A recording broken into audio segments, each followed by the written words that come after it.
الحمد لله وكفى والسلام على عباده الذين اصطفى أما بعد أعوذ بالله من الشيطان الرجيم بسم الله الرحمن الرحيم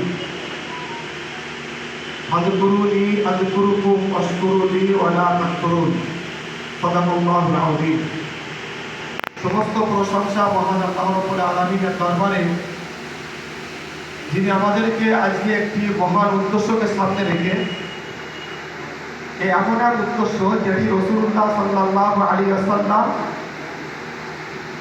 যে কাজটি রাসূলুল্লাহ সাল্লাল্লাহু আলাইহি ওয়াসাল্লামের নবুয়ত পাওয়ার প্রথম থেকেই তিনি শুরু করেছিলেন। যে মহান উদ্দেশ্যকে সামনে রেখে তিনি মানুষের মধ্যে ছুটতেন, খাটতেন এবং অন্যের দুঃখকে নিজের দুঃখ মনে করে নিজের সেই কথায় ব্যথিত হতেন। এজন্য রাসূলুল্লাহ সাল্লাল্লাহু আলাইহি ওয়াসাল্লামকে নবুয়ত পাওয়ার পূর্বে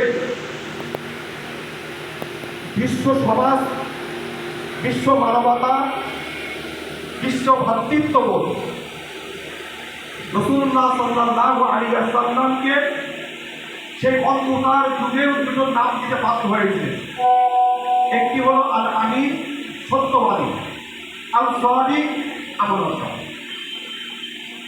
আল্লাহ রাব্বুল আলামিনের নবী মুহাম্মদ সাল্লাল্লাহু আলাইহি ওয়াসাল্লামকে মহান উদ্দেশ্যকে সামনে রেখে তিনি মানুষের মাঝে প্রতিষ্ঠিত হয়েছিলেন, মানুষের হৃদয় জয় করেছিলেন, মানুষের অন্তরে প্রভাব তৈরি করেছিলেন, মানুষকে নিজের প্রতি আকর্ষণ করতে পেরেছিলেন।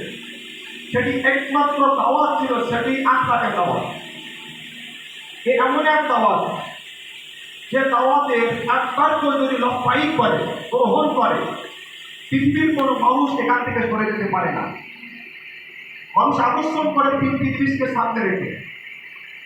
একটি হলো রূপ লাবণ্য, যা মানুষ তার প্রতি আকর্ষিত হয়, কিন্তু কিছুকাল পরে যখন তার রূপ লাবণ্য সৌন্দর্য হারিয়ে ফেলে মানুষ তার থেকে মুখ ফিরিয়ে নেয়। আরেকটি হলো